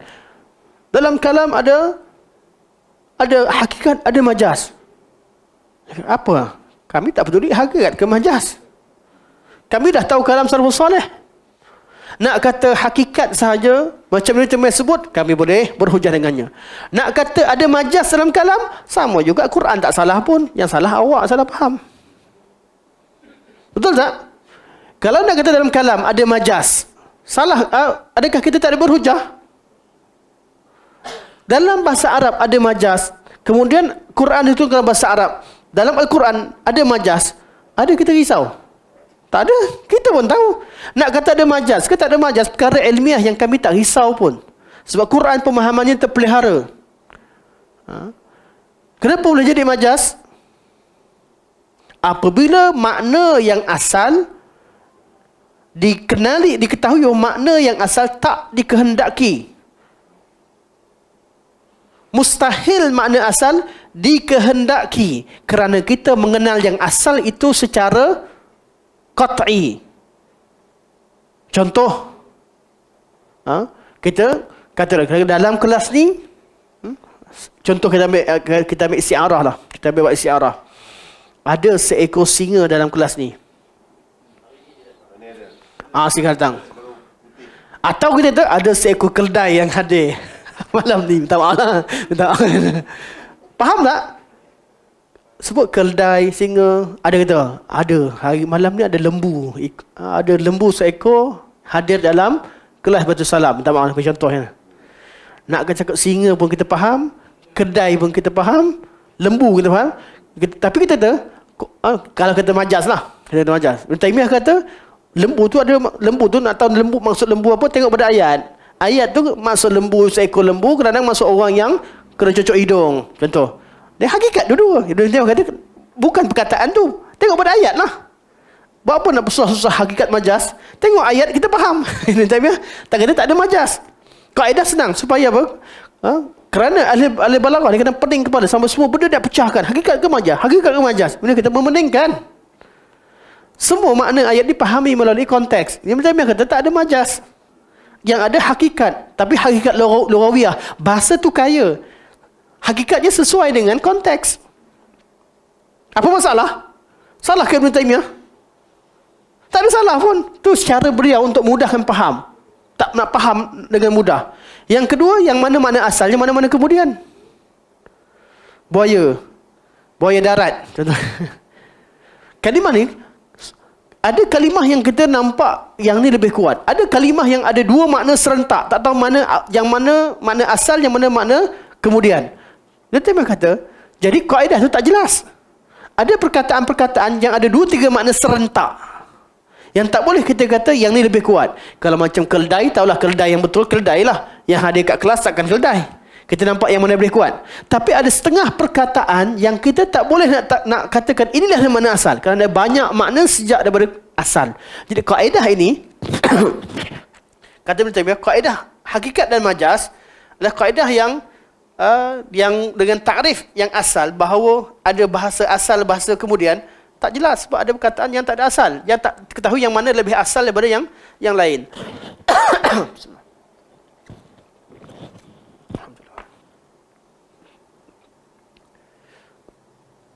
Jadi Ibn Taymiyah bukan menafikan adanya ayat, ayat-ayat begini. Keldai kat kelas, singa kat kelas, atau ada lembu yang dilantik jadi pemimpin. Contohnya. Ayat-ayat begini memang ada dalam semua negara. Kenapa kita boleh tahu makna kata keldai dan kelas ni, bahawa yang dalam hadis kelas bukan seekor keldai? Dari mana kita tahu?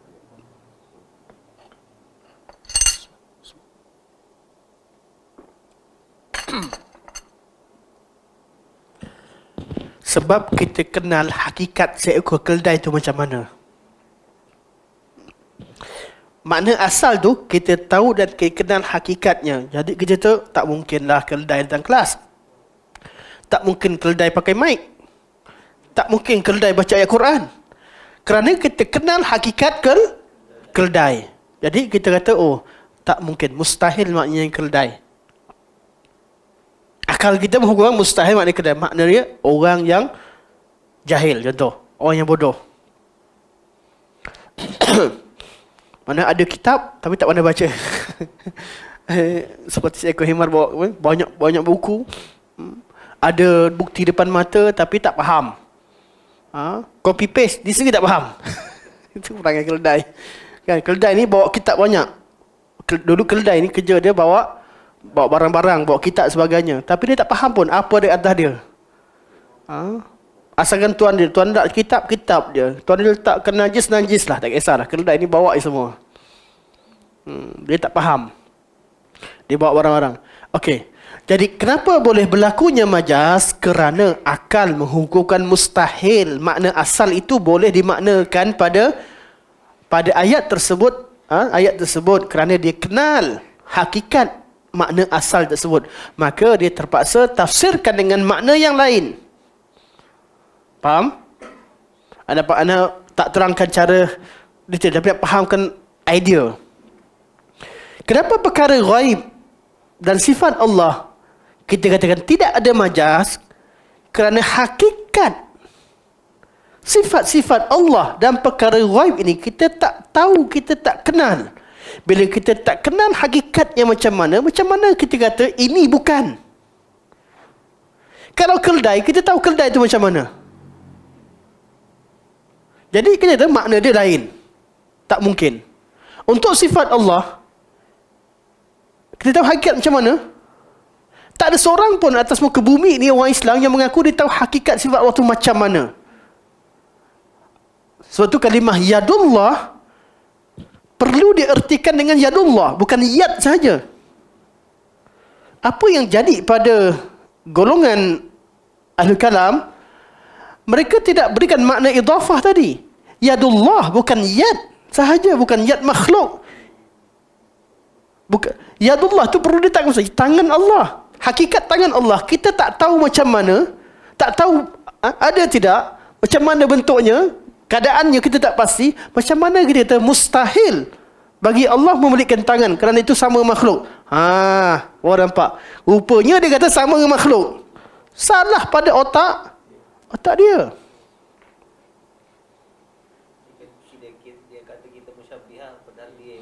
Ya. Sebab tu kata tidak boleh ada majaz dalam perkara ghaib, dan tak ada boleh ada majaz dalam asma' sifat. Fokus pada asma' dan sifat. Kaedah yang paling utama sebelum kita pergi dalam cerita Wazan ni, perkara asas idhafah. Idhafah sesuatu kepada Allah itu ada dua. Perkara disandarkan kepada Allah ada dua jenis. Satu panggil idhafah tashrif, yang kedua idhafah sifah ilal mausuf atau idhafah sifah ilal muttasif bihi. Satu benda yang disebahkan kepada Allah ada dua jenis. Satu dinisbahkan kerana tasyrif, kemuliaan, untuk muliakan dia. Okay. Yang kedua, idafah, sifat kepada mausuf, kepada yang bersifat dengannya, itu Allah Subhanahu wa taala. Idafah yang tasyrif apa dia? Jadi mudaf, mudafun ilaih. Kita faham? Faham ya? Dapat tangkap? Kalau tak dapat tangkap, tanya terus. Kita ada mudaf, mudafun ilaih. Contoh kata Rasulullah. Rasul itu adalah mudaf, Allah mudafun ilaih.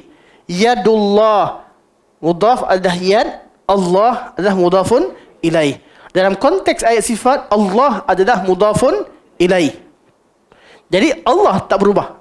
Semua ayat sifat, semua disebahkan pada Allah, sifat tak sifat, macam-macam jadi idafah. Mudafun ilaih ini tidak, kita tak bincangkan. Tinggal pada bab mudaf. Mudaf inilah yang membezakan antara suatu makna ayat.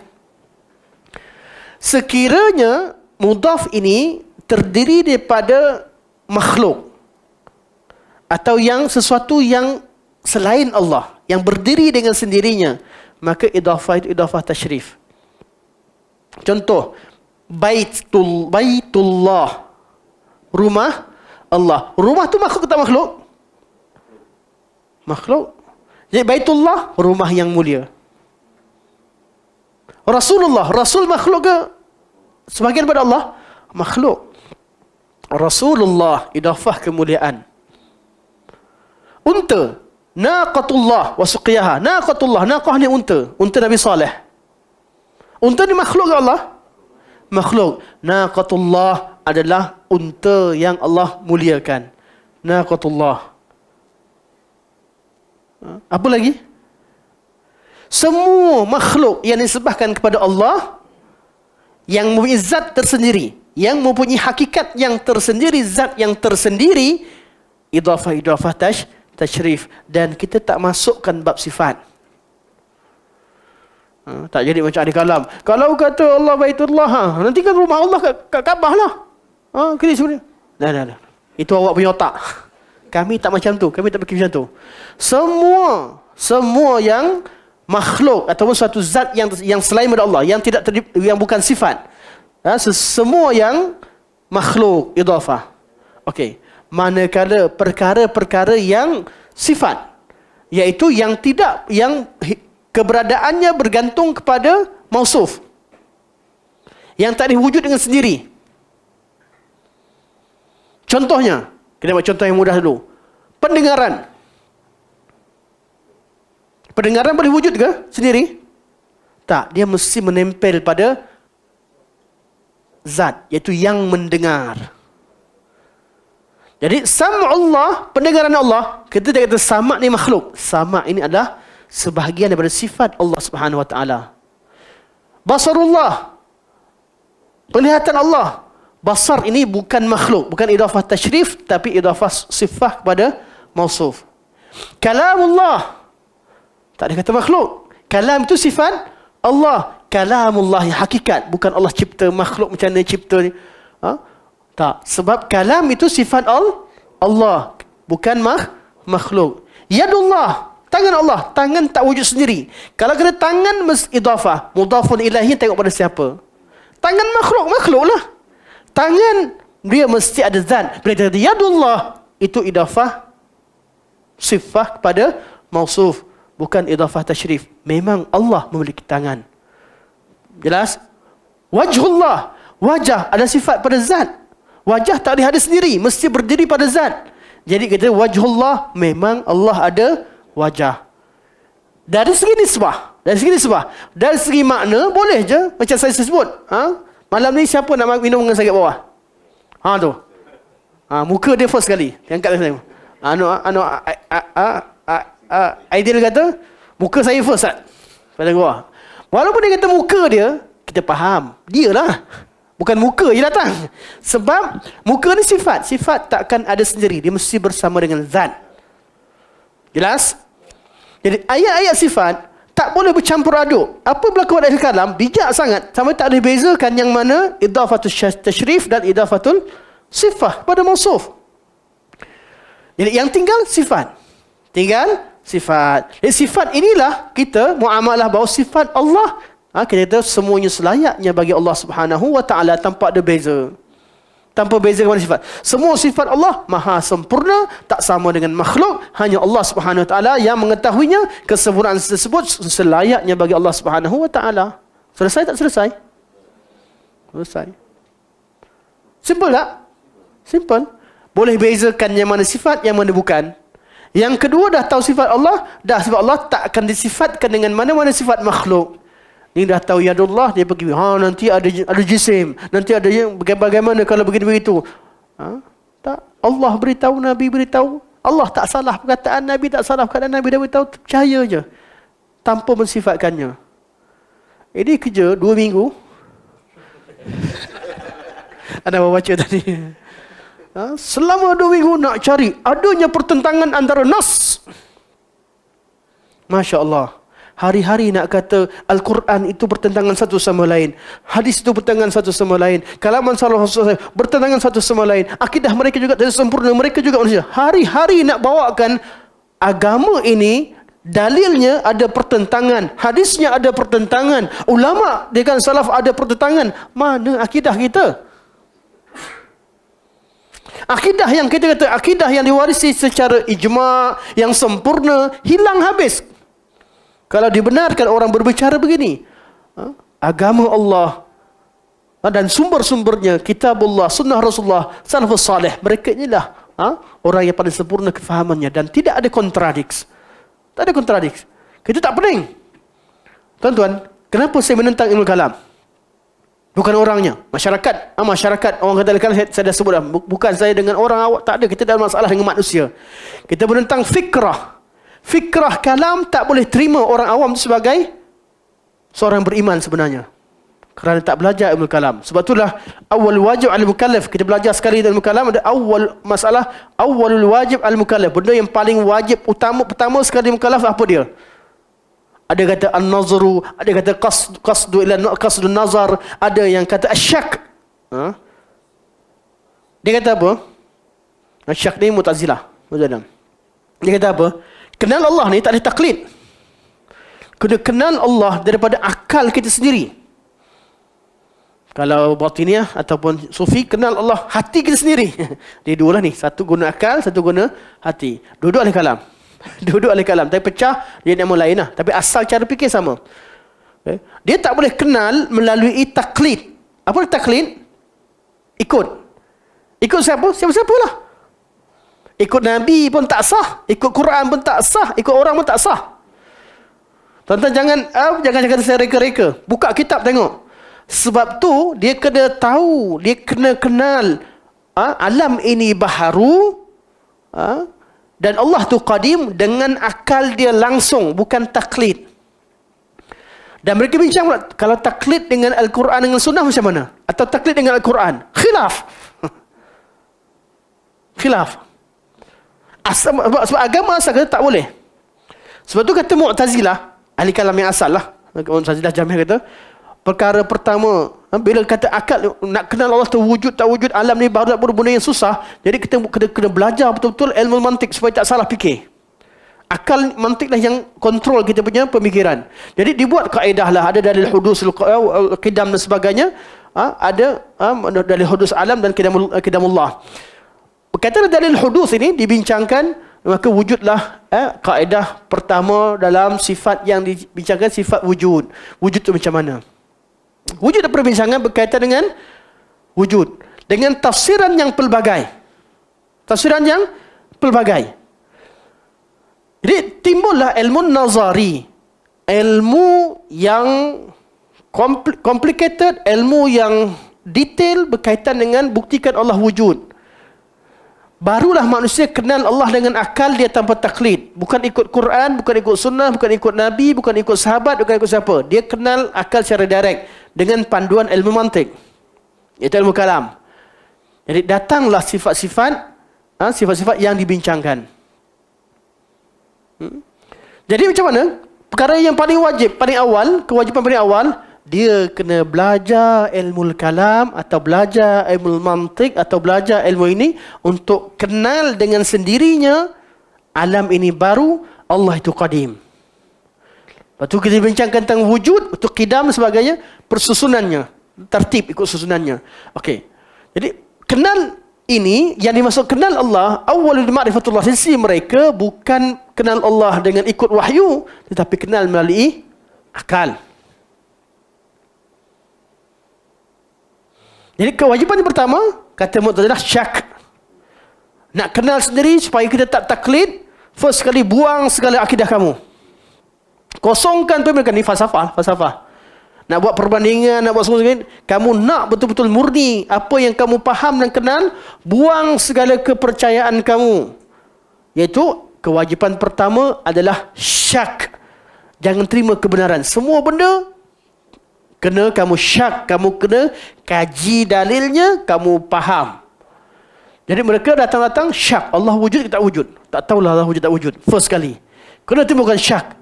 Lepas tu baru belajar. Kalau kamu dah rasa syak Allah wujud tak wujud, kata Mu'tazilah, baru kamu boleh hukumkan Allah tu wujud dengan akal kamu ataupun tidak. Jadi belajarlah kaedah dia. Wujud gini-gini sampailah, belajar sampai 10 tahun, alhamdulillah aku faham dah Allah tu wujud. Kan susah. Maka datang kaul lepas Mu'tazilah kata, jangan kata nazar, jangan kata nak kena belajar sendiri. Cukuplah niat nak belajar cukup. Qasdun nazar. Adalah dia bercita-cita nak belajar. Cukuplah, sah dah iman dia. Datang kaul lagi, macam-macam kaul lah. Tuan-tuan boleh baca pada awal wajah alal mukallaf. Ini ke? Ini ke akidah yang Nabi bawa? Tak. Dalam Quran, dalam hadis semua beritahu, kenal Allah tu wujud perkara yang fitrah. Ini perbezaan pertama. Kalau buat siri boleh, kita buat daripada pertama satu sampai pada sifat. Sifat ni adalah dia punya climax dia, sifat kalamullah. Sedangkan banyak yang lain lagi. Ya, orang awam sebenarnya kalau mereka ikut manhaj salafus saleh, orang awam iman mereka sempurna, sah, bukan sempurna, sah untuk jadi iman mereka sah, dan yang patut mereka melakukan tambahkan ilmu, bertambah iman, bertambah ilmu bertambah iman. Makin kenal Allah, makin tinggi ilmunya, makin kenal. Tapi iman asasnya sah. Ikut ahli kalam belum tentu. So ilmu kalam tidak membantu orang awam pun untuk faham, dan tak bantu untuk mereka selamat akidah mereka. Itu bab awal wajah al-mukallaf. Lepas tu pergi lagi, akan nampak tiap-tiap step pergerakan dalam perbincangan mereka ada je benda janggal. Kalau nak dedahkan memang banyak. Tapi banyak benda mereka menutup mata. Sebab tu saya cakap, sebab tu mereka boleh survive. Tutup mata, jangan cerita kat orang, jangan cerita kat orang awam. Benda ni khas untuk kita belajar je. Sebab tu sampai sekarang tentang sifat kalam sekalipun, Akmal, famous nama Akmal. Akmal hantar video kat saya. Ada yang bahas sifat kalam tu, kalam 2, kalam 4 tak settle. Kan? Betul tak? Tak settle. Tuan-tuan, kalau tengok pada perbincangan kalam sebenar, tiap-tiap sifat yang dibincangkan tu bincang betul-betul, sesama mereka pun tak settle. Macam mana qat'i pula? Macam mana boleh dalilnya qat'i, takkan salah? Sedangkan sesama sendiri pun tak settle. Sesama ahli kalam. Sebab tu saya selalu buat versi famous. Saya tulis versi famous. Ni ahli kalam versi famous. Sebab ada lagi kaul yang tak famous. Banyak lagi kaul yang lain. Sebab tu orang awam muslimin sebenarnya hakikatnya mereka berakidah mirip dan dekat dengan akidah salafus salih yang kita nak ajar dan sampaikan. Sebab tu kita tak takut untuk ajarkan pada orang awam. Tak jadi sesat pun. Tak jadi apa-apa pun, mereka tak pening pun. Sebab akidah yang salaf ajar tu akidah yang mudah, simple. Dan kalau bukan kelas yang khas, kita takkan peningkan orang kan kat masjid. Mana pernah kita ajar kat masjid benda-benda yang menyebabkan mereka pening. Kita sekarang kat sini sebab kelas kita khas akidah tahawiyah, nak bincangkan perkara detail begini. Yang hadir pun bukan di kalangan orang-orang yang awam, semua sekali graduate. Semua sekali minta maaf. Semua ada profesional yang memang kita yang ahli kita sendiri. Tapi untuk disebarkan, siapa yang faham dan sebagainya faham. Siapa yang tak faham, minta Allah fahamkan. Tak faham, tidur. Iman anda sah. Iman anda sah dah pun. Tak faham juga, tidur. Bangun awal-awal sikit, solat qiyamul lail. Sebab iman anda dah sah. Kami tak, kelas akidah salafiyah senang. Faham, berjaya faham, alhamdulillah. Tak faham, relax, tidur. Besok belajar lagi. Ibadah, jangan pening. Sebab kita dah awal-awal hukumkan iman awam itu, iman fitrah itu dah sah. Dah sah dan sembah Allah dengan cara dah sempurna, dah diterima sebagai seorang Muslim. Tidak seperti kaedah yang disebutkan dalam ilmu kalam. Tak sampai sini dulu. Ke ada soalan? Alang-alang dah 11 suku ni Ya, silakan. Pembahasan dalam yang kita belajar tadi di dalam masalah Republikan ada syubhat yang mereka kata Dalam masalah Republikan ni apa? Republik di dalam presiden sistem pemerintahan negara. Okey. Republikan presiden itu kan kadang di sana ada pemimpin yang dari wanita. Okey. Itu sebagian yang mereka katakan orang yang melaung-laungkan tentang takfir. Mereka mengatakan bahawa bagaimana kita boleh mengangkat tentang pemimpin, sedangkan pemimpin itu daripada wanita. Terjadi di Indonesia, Megawati contohnya. Kemudian yang kedua adalah bagaimana kalau di dalam negara itu negara kafir, bagaimana dengan dan di sana ada minoriti dari kalangan muslimin, dan bagaimana mereka adakah pemimpin mereka dengan organisasinya atau macam mana seperti negara-negara. Soalannya apa soalannya? Soalannya. Bagaimana menanggapi syubhat ini? Syubhat mereka mengatakan Syubhat Khawarij ke apa? Ya, Khawarij. Jadi apa yang Khawarij kata? Dia mengatakan bagaimana kalau contoh macam Indonesia, mereka tidak mengakui keabsahan pemerintahan Islam itu, sebab antara ketika Megawati naik itu mereka mengatakan ini wanita, macam mana dia boleh jadi. Okey, faham. Jadi sebab tu mereka keluar berketaatan.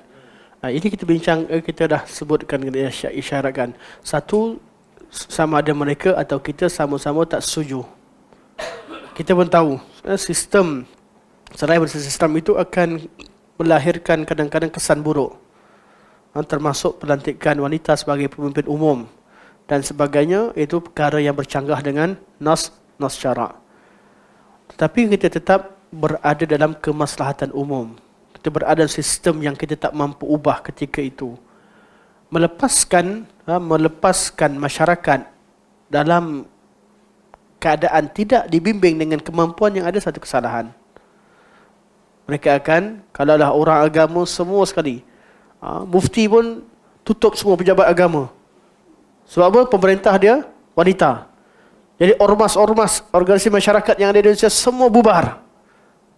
Kita semua pergi hutan. Beruzlah. Dan ini semua sekali. Apa terjadi? Mafsadah. Jadi mafsadah. Walaupun kita tak nak perkara demikian, tapi kita kena hadap. Kita kata tidak syar'i. Tidak tepat perkara demikian. Tapi kita tetap kekal hidup dalam masyarakat dan betulkan apa yang kita mampu. Apa yang kita mampu. Sabar. Kerana dalam hadis Nabi berkaitan dengan hamba Habsyi tersebut, itu tak sah. Pemimpin umum macam mana hamba Habsyi boleh jadi pemimpin? Al-a'immatu min Quraisy. Imam itu mesti daripada Quraisy, imam yang umum. Tak sah juga, tapi Nabi suruh sabar dan taat ikut pada kemampuan, kadar. Dalam keadaan mesti diubah. Dari kemampuan yang ada.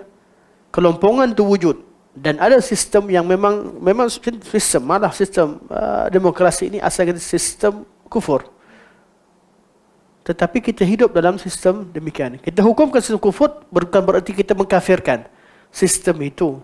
Tetapi ruang yang ada pada zaman sekarang, kita tak akan mampu ubah mana-mana undang negara. Tiap-tiap orang hendaklah mencari ruang untuk melaksanakan syiar Islam dan mempraktikkan Islam dalam ruang masing-masing. Pendirian kita hukum sama undang tersebut, tapi pendirian berbeza. Khawarij mengkufurkan dan tarik ketaatan, kita kata itu salah, tapi kita tidak mengkufurkan, kita tidak tarik ketaatan daripada perkara yang baik, dalam perkara-perkara yang baik. Sebagaimana seorang hamba tak ada jadi pemimpin, wanita juga tak ada jadi pemimpin, tapi kita tetap taat kepada keadaan apa yang ma'ruf. Kerana di keliling mereka ada penasihat-penasihat di kalangan lelaki, orang-orang yang bijak dan sebagainya. Kita tak setuju, tetapi tidak bererti kita menarik tangan daripada ketaatan. Wallahualam. Hamba dan wanita tak layak menjadi pemimpin umum. Jelas? InsyaAllah. Sampai sini. Subhanakallahumma wa bihamdika asyhadu an la ilaha illa anta astaghfiruka wa atubu ilaik. Wa sallallahu ala sayyidina Muhammad wa ala alihi wa sahbihi wa baraka wa sallam. Walhamdulillahirabbil alamin. Wassalamualaikum warahmatullahi wabarakatuh.